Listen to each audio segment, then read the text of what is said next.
Okay, you're right. Hello, everybody. One of the beauties of trying to do a live show, never a dull moment. Anyways, I'm Tony Pellegrino, and it is Wednesday, November 17th. I can't believe it. We now do this live tech talk on Wednesdays at 5 p.m. Pacific Standard Time on both Facebook and YouTube. So thank you for joining us on one of those platforms. We've got a ton of stuff to share with you today. As you can see, I've got parts everywhere here in the studio to talk to you about, and I know you will find it interesting and have tons of questions. Speaking of that, we always welcome your questions and comments. Make sure you include the year, vehicle, make, model, like basically give me as much of a description as you can. That'll better help me answer the question. Today, here in the studio, I've got Alex, Jamie, and Nick. My co-driver Nick Repinich is in here reading questions today, filling in for Debbie, who is not here today. So I hope everybody can hear us good and everything's good. So we're looking forward to a good show. All right. Our featured product. What we're going to talk about today is getting ready for getting out on the trail, right? It's trail season. If you don't know it, we offer a whole size selection of good trail bags. So this is our featured product today, and if you get a chance, check that out. They're reasonably priced, and they've got your GenRight logo on there, and a spot for you to write your name so all your buddies know that is yours. All right. If you haven't noticed lately, we have updated our website, and obviously under company, that's where you can find the link for Tech Talk. The reason I'm pointing this out right now is because under this link, you can also download all the forms for your packing list and tools and stuff that we're going to talk about today, as well as our runs and events and a bunch of other information, including all of our products. So, somebody said, yeah, they're getting it through my mic. Is it muted? Are we good now? Did everybody miss what I just said? Now you're good. Now we're good? Okay, so we're going to try that again. All right, thanks for joining us. Apparently my mic was muted, so this is part of a live tech talk we do every Wednesday at 5 Pacific Standard Time on Facebook and YouTube. All right, glad everybody can now follow along. All right, today we've got a bunch of stuff to go over with you. I'm gonna back up 2 slides, right? As always, we welcome your questions and comments. Give us as much information as you can. I've got Nick, Alex, and Jamie here in the studio helping me today. Our featured product is our tool bag. So we offer this in a large size and a smaller size. They're very affordable. Check it out if you need a new tool bag. Website, we've recently updated our entire website, and the reason I'm pointing this out is under company, your first key is to go to Tech Talk. That's where we have all of our forms that you can download, including what we're going to talk about today, packing. All right, and as well as a ton of other stuff. Okay, so this is what we're here to talk about today. Vehicle prep, right? We're coming into, if you live here on the West Coast or, the Mississippi West, this is wheeling season. So we're going to talk about vehicle prep, and if this is not your wheeling season, just pay attention and take some notes, and you'll be able to apply this at some point. What we do for preparation of our vehicle is this. So the first thing we're going to do is we check all the fluids, right? You can do this in a lift, on the ground, whatever, if you're working out of your garage. You're going to check all your fluids. That's diff fluids, transfer case, motor oil, transmission, your brake fluid, your coolant, right? Your power steering fluid. All of your fluids, you want to make sure they're clean and topped off, right? You want to be ready. The next thing we do is a nut and bolt check. We will literally take a wrench, go around the entire vehicle, make sure nothing is loose, That's just a quick check. We also use that torque seal stuff so we can visually look at it and know if anything's turned. That's a great way to do it. If you're not familiar with that, it looks kind of like silicone when you put it on, and it hardens. So if something turns, then it breaks, and you know that you've got a loose nut or bolt. The other thing we checked out is all of our hoses, all of our belts, made sure that all the clamps were tight, everything looked good, nothing's fraying, nothing's been worn through, rubbed on. Then, and by the way, you doing this visual inspection is huge because come mid-season, or if you hear a noise and you're back underneath your vehicle checking something, you're gonna know, hey, that's not what it looked like the last time I checked it, okay? So the next thing I'm gonna talk about is cracks, all right? So if you see something, sometimes it's just a scratch in the paint, sometimes when it got welded, it burned in a little hot, but you wanna keep an eye on that stuff so that it doesn't develop into a crack, which is gonna leave you stranded on the trail. So just become familiar with your vehicle. If it means you gotta clean it up, whatever you gotta do, get under there, be familiar with it, check all your joints, make sure nothing's loose. You're really after that good solid check at the beginning of the season. And then the last thing we did today was check and top off all of our nitrogen pressures in our shocks and in our air bumps. Okay, that way when we get out there, everything can be consistent. If, say for instance, one was low, you'd be going along and it would feel funny and might start making you think, wow, is there something else happening? And all it was something simple like the nitrogen pressure was low. By the way, if all of the nitrogen pressure is gone, that means you got a bad seal, and that requires a different level of service, of course. All right. Next thing I want to talk about is your tool bags. I'm gonna step forward, and we're gonna talk about okay, so look, I am super organized and I'm very diligent about my tool bags.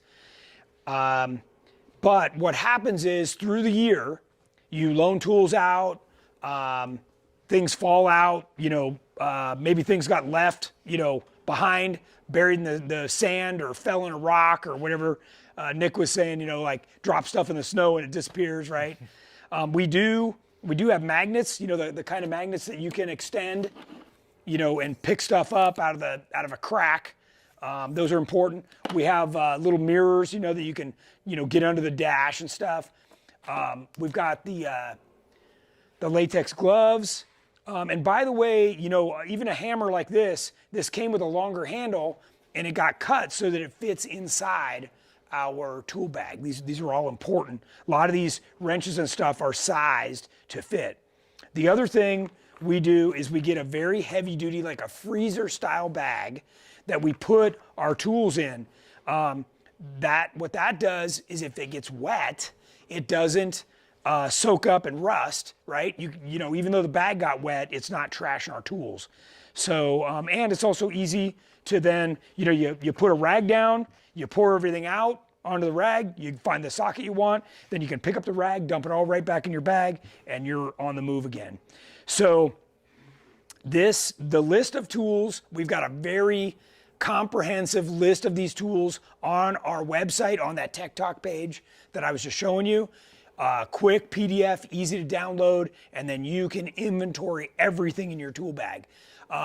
You don't have to carry everything that I have on the list. You may feel you don't need all that, or if I have inch but your Jeep is metric, or vice versa, you can modify that checklist however you want, but at least you know what's in your Jeep, okay? Otherwise, you're just kind of guessing, and you may or may not have the right thing.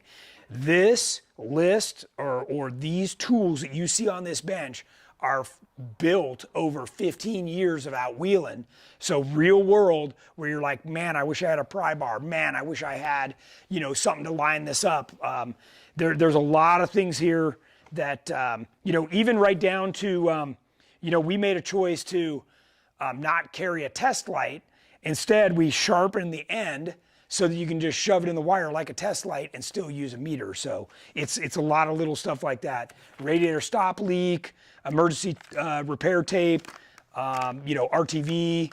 lots of stuff, zip ties, all the things that you would need to get to right away for an easy, quick fix, right? A lot of the time you just need a pair of pliers or a screwdriver or something like that.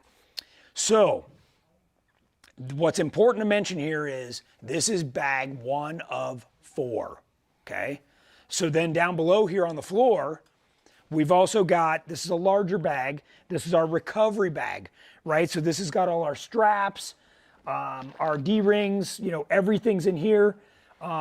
So that would be recovery and survival. Yeah.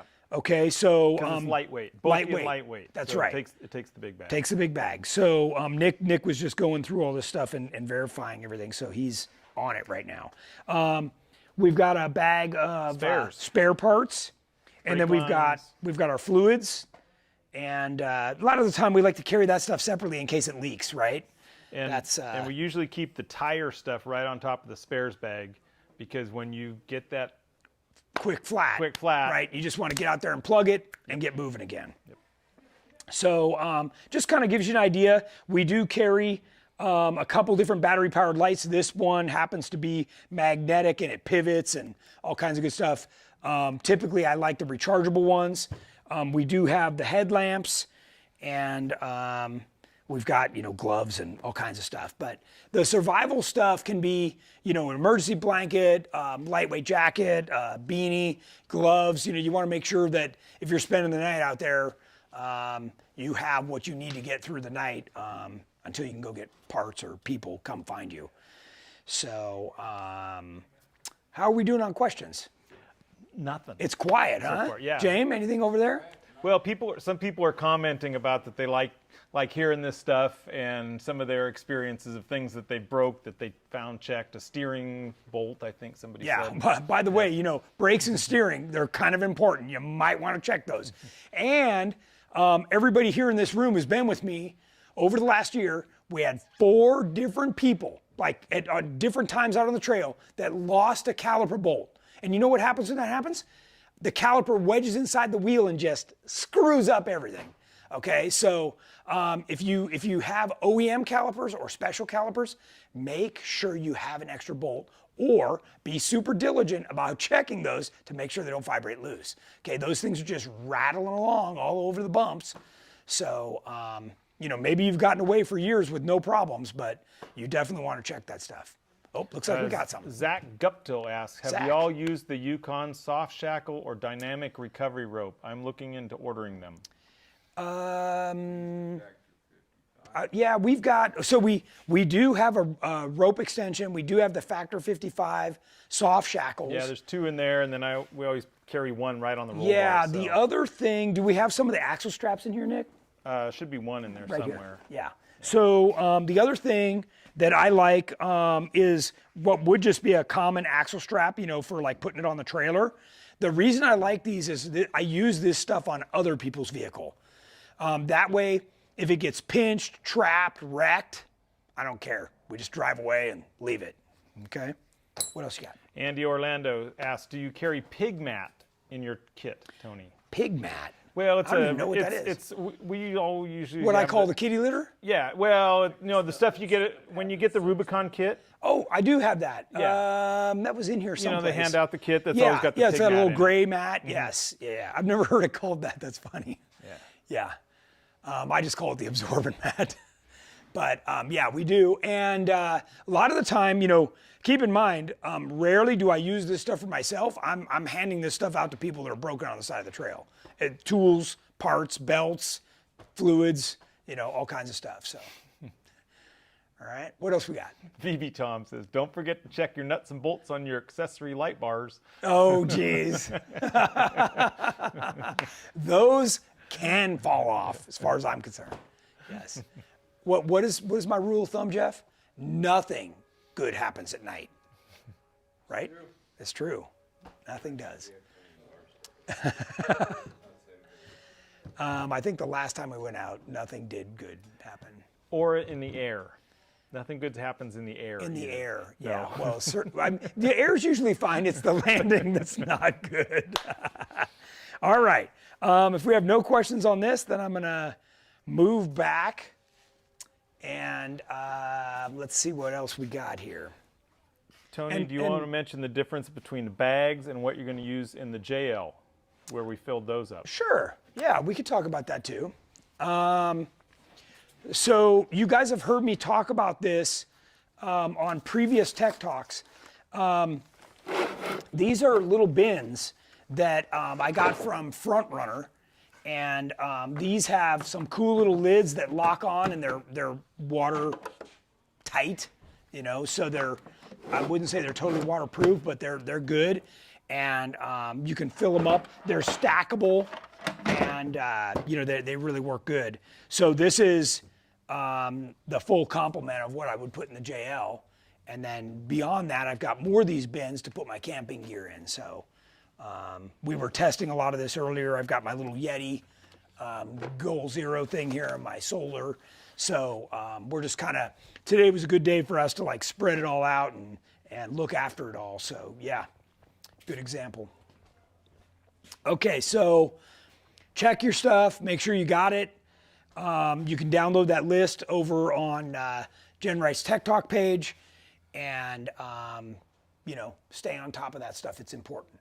All right, next, we've prepped your vehicle. Now it's time to check your trailer, or if you're flat towing, your flat tow lights and tow bar. Every time we go to use a trailer, the wiring's jacked up.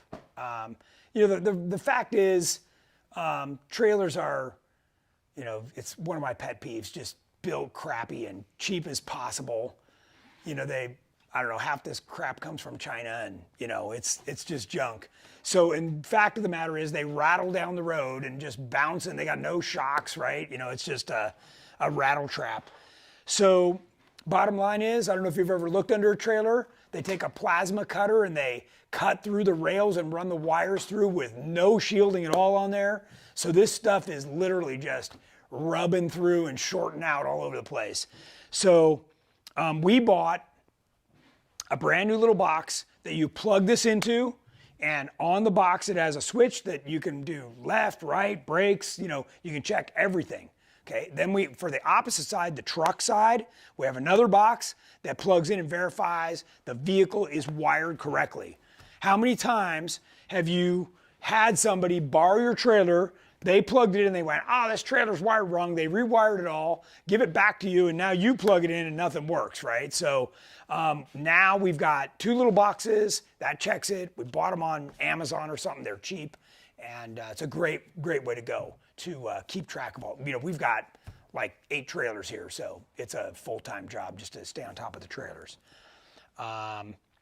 Any questions on this stuff? No, I have a question on a gas tank skid plate. Okay, something. Yeah. Let's try it. So Zach asked, do y'all sell a gas tank skid for stock gas tanks? Come to find out, the stock one doesn't like rocks very much. Yeah, the stock ones are very thin. And by the way, you know, think about this. Your fuel pump sits right on the bottom of that plastic tank. So every time you're smacking that, you're just jolting the crap out of that. Needless to say, that's not good for your fuel pump. And it's gonna give up the ghost. The whole, you know, fuel pump assembly is made out of plastic. So if you hit it enough times, it's just gonna grenade. So yeah, we do sell a heavy duty skid plate for the CJ, YJ, and the TJ, LJ. Those are readily available on our website for the stock plastic tank.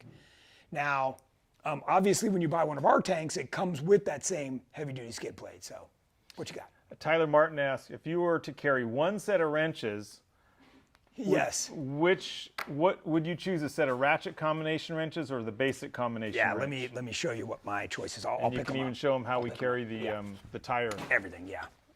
So this is my choice here, and actually I'm going to give Jordan props for this because he got me this wrench set. So this is our lug nut setup, right? All set and ready to go, and it just happens to clip in on this. And my wrenches are metric and American, and they are the ratchety type. So yes, that is what you want. And I like this kind of thing because before I'm done, I can, you know, take a quick look and know I got all my tools before I roll it up and get out of Dodge. okay? And what I'm talking about is out on the trail, right? Because you know how it is. Once somebody's vehicle's fixed, it's like, let's get the heck out of here. We've got a long way to go. All right. So that's this kind of a setup is really nice. I don't even know what brand this is, but It's like Gearworks makes them. it says Tool Guards, but that might just be the bag. But this is a great setup. I really like that setup. Okay. What else we got? The funny thing is, that's what when we prepped for King of the Hammers, I think we used that tools out of that bag more than anything that came out of the toolbox. Yeah, they're great. Everything's right there and handy. Then the ratcheting wrenches are great. Okay, next I had, we're going to talk about the turkey run. Okay, so this weekend starts the annual GenRight turkey run out at the Hammers for us. And, in years past, this has been a giant event. We've cooked like 9 turkeys and had hundreds of people out there and done a giant potluck and just a lot of fun. We're going to head out this weekend. This time around, I'm going to do things a little bit differently. I'm actually going to, the first Saturday and Sunday, I'm going to have kind of a beginner. Like if you're new to the Hammers, we're going to go try smaller trails. You're not even going to follow me. I'm going to walk along or ride in your vehicle, and we're going to, really teach you the perfection of picking a line. And so the first 2 days, that's what I'm spending my time doing. We do have a couple people coming out to have us look at their spring shock setup. We can make some adjustments there and help them kind of get that dialed in. And keep in mind, whether you're going fast or rock crawling, those are typically 2 different setups, okay? So you kind of have to decide what you want to do. And if you say, well, I want to do both, then you've got to have a compromise in there that it's not going to be perfect on either one. You're going to kind of hit the middle and get the best setup you can. So today I had a couple different people call or text me that were looking for spring rates. And I'm like, dude, tell me what your freaking Jeep looks like. Do you have a cast iron V8 and a winch and all steel armor and hard doors and a hard top and a spare tire and tools and spares and, or is this a stripped down, super lightweight, rock crawling rig? If you ever call in here to ask a question, you better have that information. And even on top of that, that information should be first. Like, here's my setup. What can you recommend for me? Okay, so do yourself a favor. That's why I have that slide is the second one in. Make sure you include a lot of information when you ask a question because it's too wide open. Whether you're driving a CJ7 or a JK Unlimited 4-door, those are 2 completely different setup rigs, and the spring rates would be radically different. So, okay. So, first couple days, we're going to run pretty easy trails. It's going to be fun and no stress. And I didn't want people that were newer out there to feel like they had to thrash their Jeeps or drive over their head. The next days, and even during those days, Jamie and Jeff are going to be out there, and they're not going to want to run the easier trails. They're going to want to run the harder stuff. So they'll be taking people out and running the harder trails. So we've got different levels of people out there the whole time. And quite frankly, there's 100 miles of fire road out there too that you could drive around and just sightsee. So there's plenty to do and explore out there.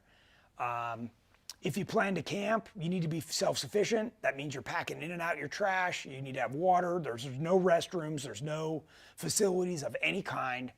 You'll be lucky if you even have cell service. So you really need to be self-sufficient and be prepared for any kind of weather. I know it's going to be cool this time. It'll be in the very low 40s at night, and I think only the 60s during the day. You should expect wind, rain, hail, sandstorms. I mean, it's the desert and it's brutal out there. What you got? You're not saying the weather's going to be. No. It may be beautiful. But if you count on that, you're in a pipe dream. Okay. Tom Drake wants to know, good question, rig requirements for the easier trails. Okay, so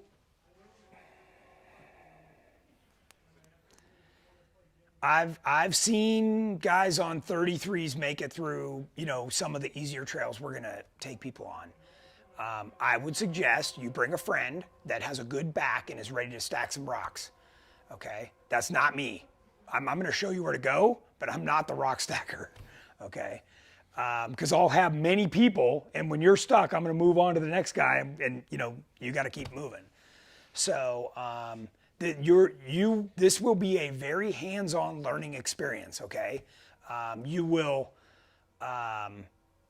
feel the trials and tribulations, and also the success of picking the right line and what it feels like not to pick the right line. Okay. So it's just part of wheeling, and I'm not there to make anybody feel bad. It's a learning experience, and trust me, by the end of 2 days, you're going to be way better, way better. But if you have 35s or 37s, you're way ahead. And if you're one of the very fortunate people that has money, and you're already on 40s, but want to learn how to maximize that rig, then you're in the perfect position to excel. So, all right. And I know, on this trip, we've got a few of those people too. So, but they've also spent the money and they don't want to thrash their rig. So I'm going to show them how to pick good lines and stay safe. And, there's also a point where you just say, you know what, I want a winch. I don't want to trash my rig. So Nick has a comment. Sure. That also, if you're new to the hammers, if the trail has a name, it probably already is one of the harder trails. Yeah. But for every trail that has a name, there's 3 trails out there that are down in the Sure. easier range that are really fun. Yeah. Yeah. And, I feel bad when people are scared from coming out to the hammers. There are brutal trails that there are some trails that I know I have customers that even with super built rigs, if I took them on, they would probably threaten to sue me. Like, they are brutal thrasher trails that they're made for a buggy and you don't want a Jeep on there. So those exist. That's part of the reason they do the toughest race in the world out there. But that's not where I'm taking people. I'm taking people on the easy stuff. There's multiple lines. Trust me, if you've ever been out there or even heard of the trail called Turkey Claw, every time I go on a big weekend like this, there's people stacked in there, stuck everywhere. I can drive right through those people, and what's crazy to me is not a single person tries to follow me. It's like, dude, I just showed you how to get through the trail. Put your Jeep in gear and let the clutch out and follow me. So there's tons and tons of opportunities. So yeah. James Goldman says, Outer Limits took me all night. So Outer Limits is not one you want to run at night, I can tell you that. If you've ever heard the story, right next to it is a trail called Spooners.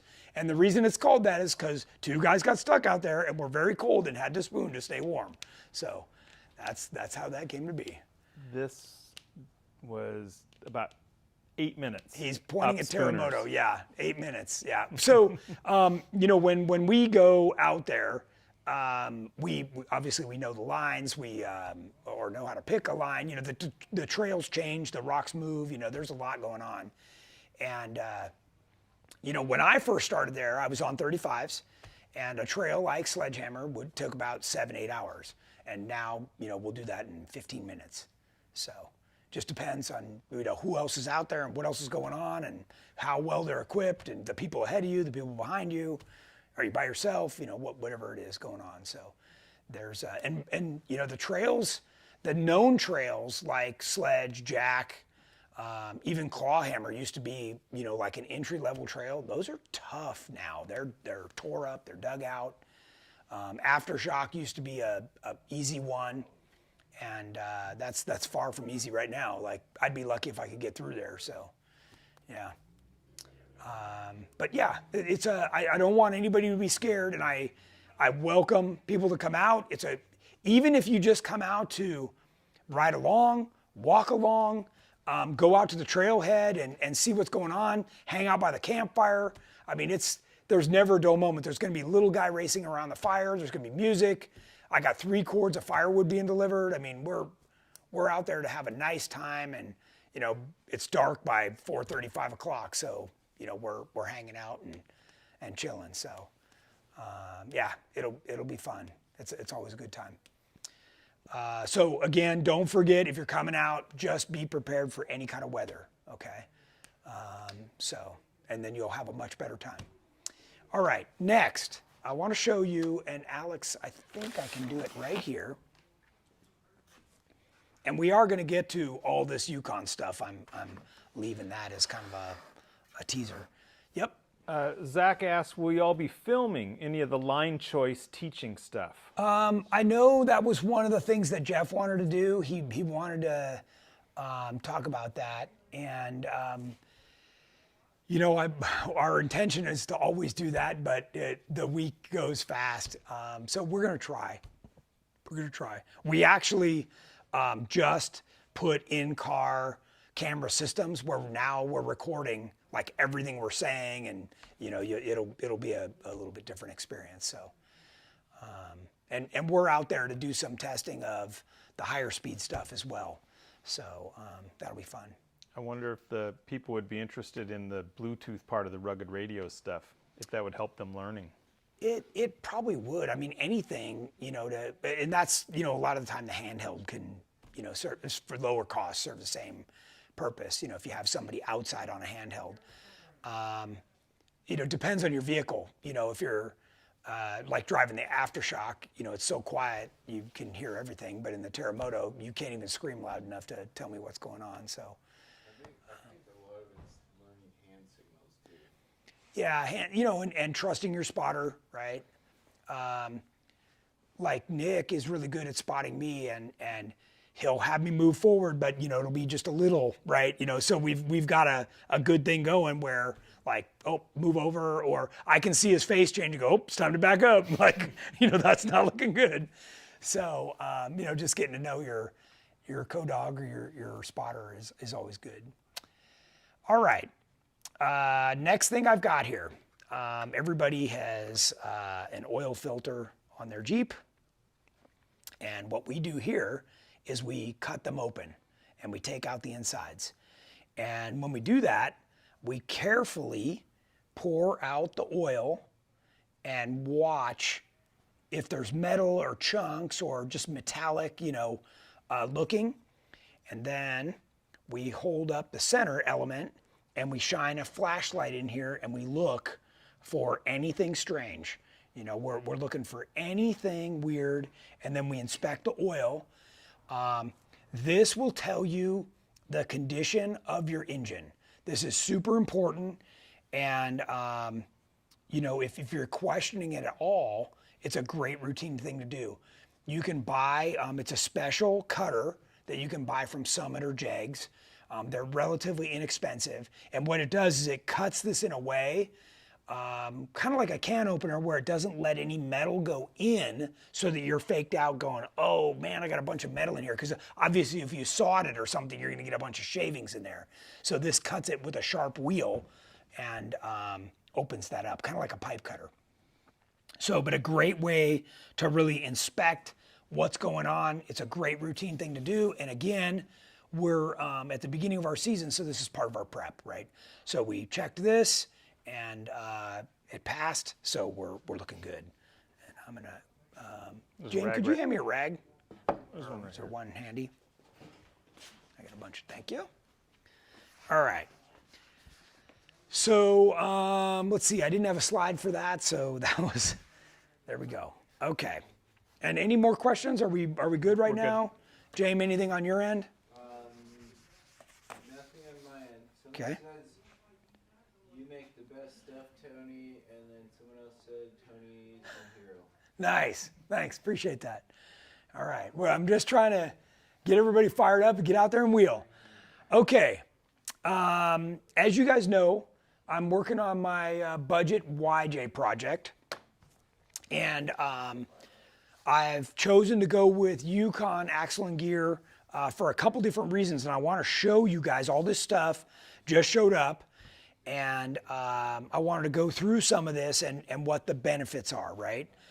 So I've chosen to go with, this is the Dana 30 front air locker.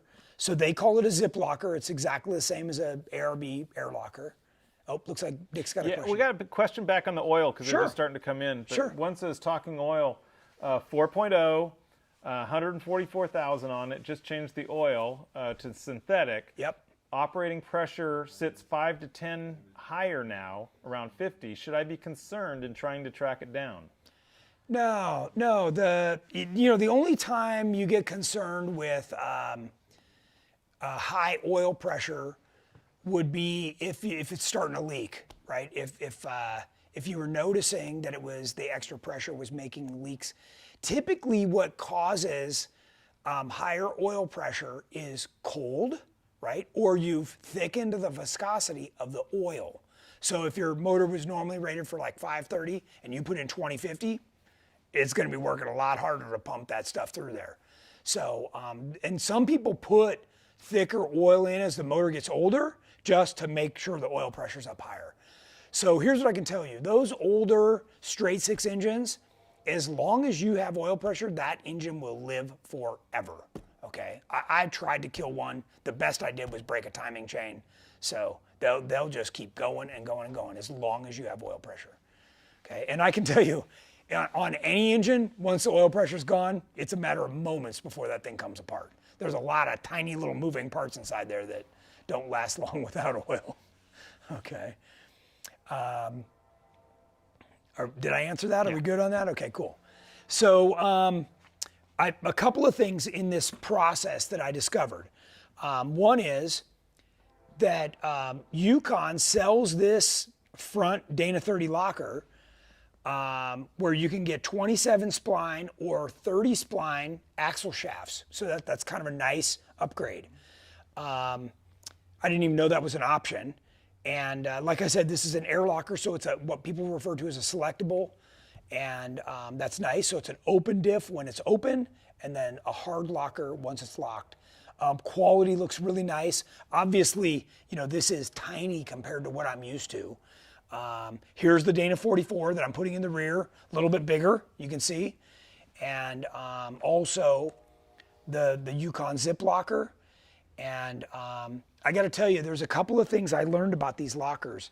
So these lockers come with a 6-year warranty.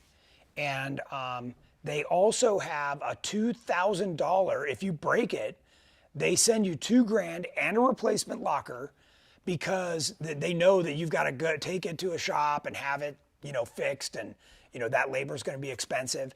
So they're really putting their money where their mouth is. So they've really stepped up their game on these lockers, and the workmanship looks nice. They've got all 12-point bolts on them. They're looking good, and it comes with everything you need. Now, the bearing master install kit is separate, and they've got those available too, and that's nice. And then of course a new ring and pinion. So this is the Dana 31, and that'll go really nicely on my new locker. Devin Olson asked, do you use any shielding to protect the airline for the locker? I do. If there's a couple of things. Sometimes, like in a race application, we'll put a sheath over the top that's got, it's probably really bad stuff on the inside, but it's got a silicone covering on the outside. So it's very heat resistant and wear resistant. So then what I do is if I know it's right next to something, we've got that like aluminized with Velcro stuff that I'll put on.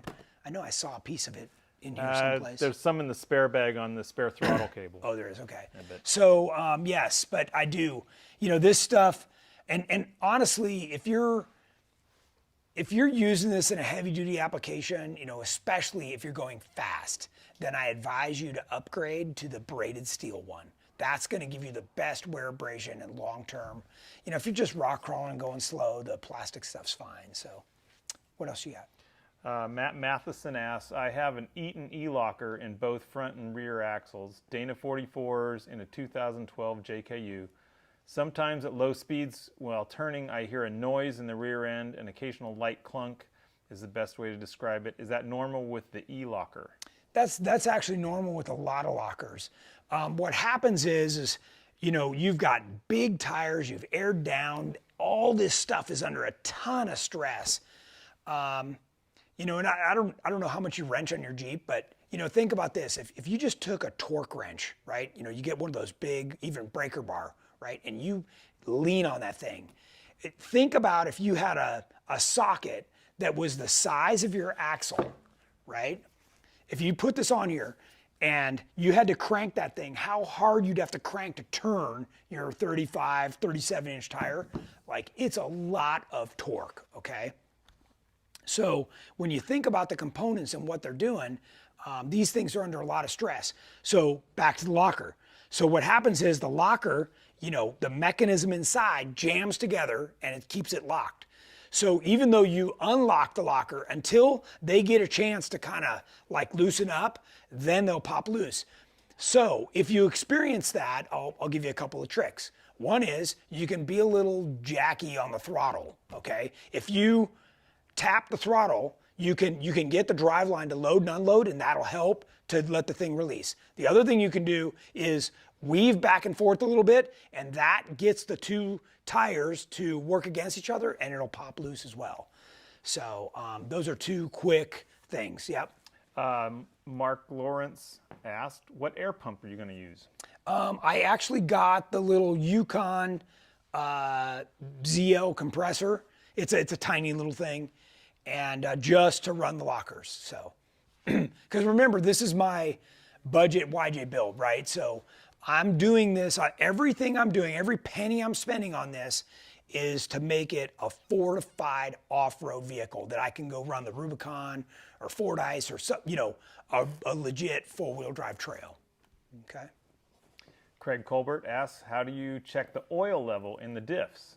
Or do you just have to drain and replace with proper amount of fluid? So that depends on the differential. I don't have a diff cover here, I don't think. But normally on your differential, the drain is about halfway up. So I'm talking about, oh, right here. Yeah, here we go. So can you see this, Alex? Okay, so here's your diff cover and the drain bolt. So typically, to drain this, you actually have to pop the diff cover off, let everything drain out, because it's the casting is deep and you've got oil up in the front toward the pinion. So you need to clean all this out, and you want to make sure it's clean because you want to get all the chips, all the bad old oil out of there. Sometimes there's water and other gunk and stuff in there. Then you re-silicone this on. You need to also not forget to give that a chance to dry, okay? If you start filling it with oil, the oils that gears use is very sulfurous, and it can start attacking the silicone that you put on. Then you're gonna fill through this plug until it raises right to the level of the plug. Okay, now, a lot of the time, you know, us guys that have put lift kits in, this cover's tilted back, okay? So what happens is that lowers that point, okay? The axles were designed to run just like this with the cover flat. Okay, so typically if that was my vehicle, I would park it on a little bit of downhill till this was about flat, and then I'd fill it to that level. Okay, now on Craig's axles, he's got rock jocks. Rock jocks have a plug in the side up near the pinion that you take out and you fill until oil runs out of that, you put the plug back in. So very advanced. That's much more like if you ever rode dirt bikes, that's how a motorcycle is. There's a little plug you pull out, you pour in until it comes out, and boop, that's it, you're done. All right, more questions? Esther Parrott Newcomb has an interesting idea for helping to check that. A Okay. white zip tie is how I check mine. Bend the top like an oil dipstick. Yeah, so honestly, if it's correct, when you take that out, your pinky fits in there, and you should be able to touch fluid right there. Okay, if you're having to stick something in as far as a zip tie, it's low. Okay, you need more oil. And by the way, those things have a breather on them, so they're gonna find their happy place. It might make a mess out of the underside of your Jeep or your driveway perhaps, but don't worry, they'll level themselves out, okay? That we have this conversation all day long on the phones. What else you got? I think you covered this, but what size tires are you going to run? I'm gonna run, so I chose 456 gears, which is the perfect tire size for a 33. All right, I thought about going 35s, but 33. Now, the lockers, I was talking to you guys about the warranty. So that warranty is good up to a 35-inch tire, and they'll replace the parts and give you the money to do the labor, get everything swapped out. Yukon commented on that. Good. About like it covers towing costs. Yeah, I mean, it's awesome. Like, to me, that's when I heard that, I'm like, man, these guys have confidence in their product. That is impressive, honestly. Stupid gear axle question. No stupid questions. If you re-gear, say, a JK Rubicon axle, do you have to swap out the lockers when you do that? I'm not sure if lockers differ based on gear ratio. So it depends on how radical you're changing, right? So if you've got a Rubicon, those already come with 411 gears in them, and typically it's got the proper size carrier for you to go to 456, a 488. If the Yukon guys are on, they'll know, but by the way, this is a super common upgrade question for a Rubicon vehicle. So they've probably got gears made so that you do not have to change the carrier. Now, I can tell you this, all that said, your factory Rubicon carrier is fairly lightweight. I mean, in duty, okay? And you guys have heard me talk about this before. You better turn that thing on well before you get to the obstacle. If you turn that on in the obstacle when everything's bound up or anything's even moving, you're gonna chowder that thing and it's gonna leave you stranded on the trail. So lockers like this are much, much more heavy duty and much more forgiving. So it might be worth swapping over. Just consider it, depending on how many miles you got on yours. You're going to laugh. Yep. Would you build an LP30 or save and just buy a Curry 44 for a TJ on 36s? Yeah, I would save and go with the Curry. Now, first off, low opinion, bad news, right? Like you're on borrowed time already. One of the reasons that I don't know if you saw when I started talking about why we chose a YJ is that high pinion front end. That is the proper side of the gear, and it's strong. I mean, even though this thing's like puny, this is the strong way to run this, and if you're going to stick with this size. Now, here's the reality, right? You got a little Dana 30, and you go on a 33-inch tire, maybe a 35. You don't need a very big pumpkin, right? So obviously, if you're going to go with a much bigger pumpkin, you need to go to a bigger tire, or your ground clearance ratio is going to go away. So, the 44 is a great axle, especially when built right, especially high pinion, up to a 37, great axle. You're going to have a lot of fun for a long time. So I always recommend, the last thing I want to do is work on my Jeep out on the trail or be that guy that broke and now I'm holding everybody up. So, if you can afford it at all, or work an extra job or sell off some junk, that's the way to do it. Yep. Mark Lawrence asks, will you offer Yukon air lockers in the Curry axles for an LJ for the Tracer build? Planning on purchasing the Dana 60 and 70 combo, still deciding on what lockers to use. Yeah, so anytime you order an axle from us, you can choose whatever you want. We have some people that insist on ARBs, some people want Auburn, some people want Yukons. That's 100% up to you. We're happy to explain the differences. Obviously, that warranty that they're willing to put behind their zip locker, man, nobody else is offering anything like that. That's pretty impressive. So, all right, keep going, or yeah, okay. So one of the reasons that I chose to go to Yukon was I noticed when I pulled out this axle shaft that the splines were twisted. Okay, so Yukon has a whole new set. I haven't unwrapped this, but it's a whole new set of axles that don't have twisted splines, and they're chromoly. And these are direct replacements. And on the long side, if you remember, in a YJ, it's a 2-piece. Well, now I've got a chromoly 1-piece, which is awesome. And I also got new Yukon outers. And this came with brand new Dana Spicer U-joints. And the little block-off plate and the seals that you need to get rid of the 2-piece axle. And then I've also got the master install kit. So this whole thing, now this is pretty cool. This axle upgrade and the zip locker, that whole thing was $1,500. Okay, so now all I had to do was buy the ring and pinion for $225 and the bearing install kit for another $165. And that's, you've done your entire front end. You've upgraded to chromoly. You've got all brand new stuff. You got a $2,000 warranty. I mean, you didn't even spend $2,000 in parts. So you got a warranty that covers more than what you spent in parts. That's pretty darn good. Yep. Dennis Sargent asks, what's the best way to test if your air lockers are working? Dennis, the timing of your question is absolutely awesome, because we just had a customer Jeep in here that he's driven it this way for years. The front locker switch ran the rear, and the rear locker switch ran the front. And this poor guy has been struggling for a long time, not knowing why. Well, we discovered that the lockers were hooked up backwards. And you know, look, if you have an Atlas or something, it's really easy to check, right? You just kick out the rear, you can turn on the front, see if both are spinning.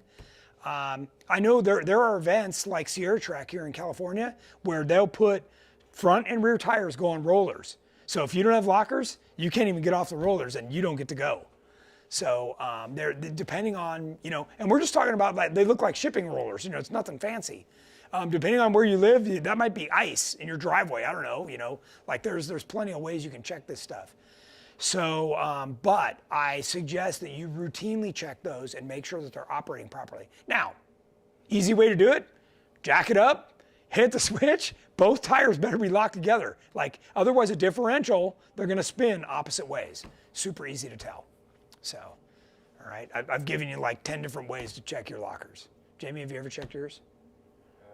On the trail. On the trail, at throttle. That's how he checks them. Yeah, that's his style. All right. Make sure to twist the hub. Oh yeah. So if you, by the way, people have messed with me before too, where they unlock my hubs and I go to get up some. I'm like, what is going on, man? Did it pop out of gear? Like, what's happening? Oh, somebody unlocked my hubs. Funny guys.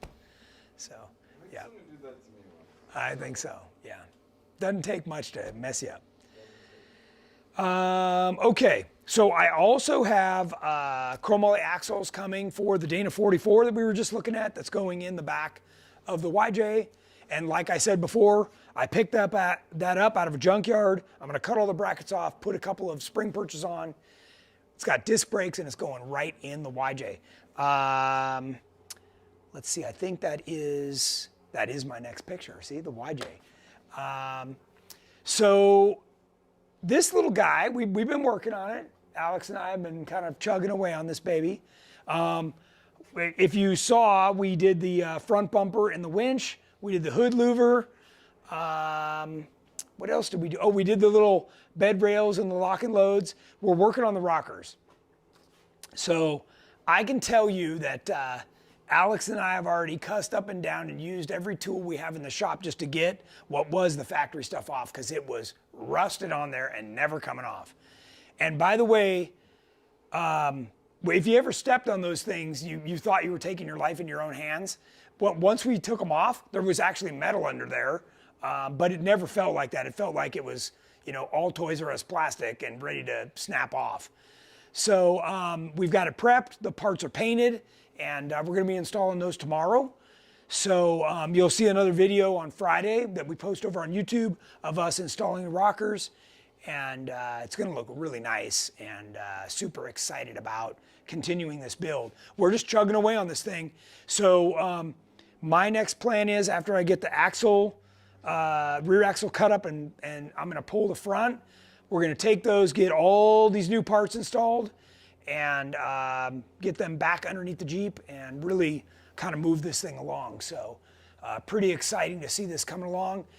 The other thing we're going to be doing is, I don't know if I told you, but we're replacing the rear bumper with one of ours that has the hitch built in. At the same time, I'm doing an in-tank pump, the fuel pump access plate, and one of those heavy-duty skid plates that somebody just asked about.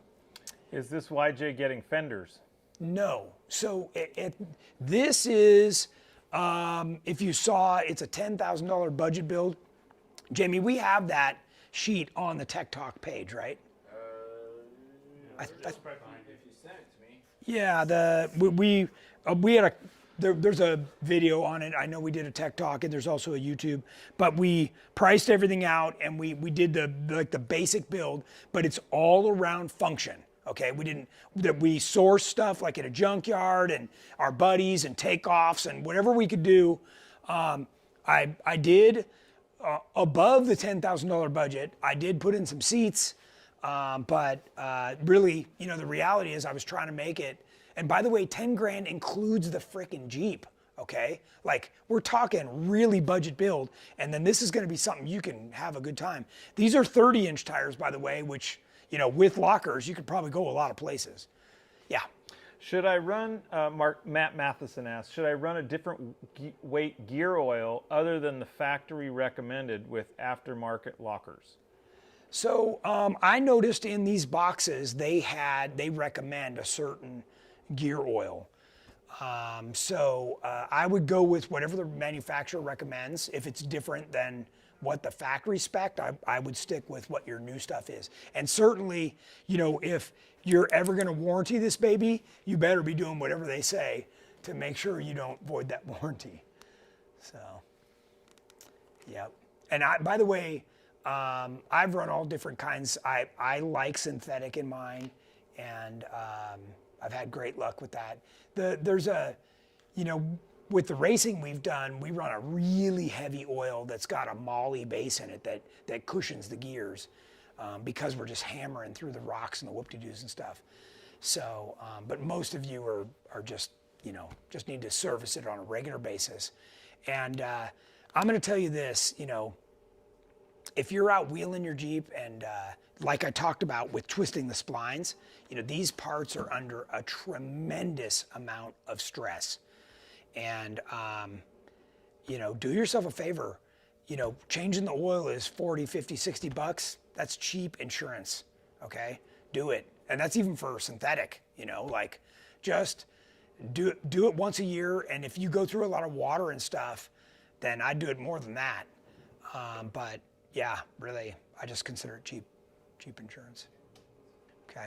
We're down to the last couple minutes, guys and gals. So if you have any other questions, fire them in. Oh, looks like Nick's got a one. comment, says I have to head out. Great show as always. Catch y'all next week. Half doors and steering skid worked great this last weekend, and I'm glad I got them. Nice, yeah. If you're driving TJ or something that's not on leaf springs, you need to have a steering box skid.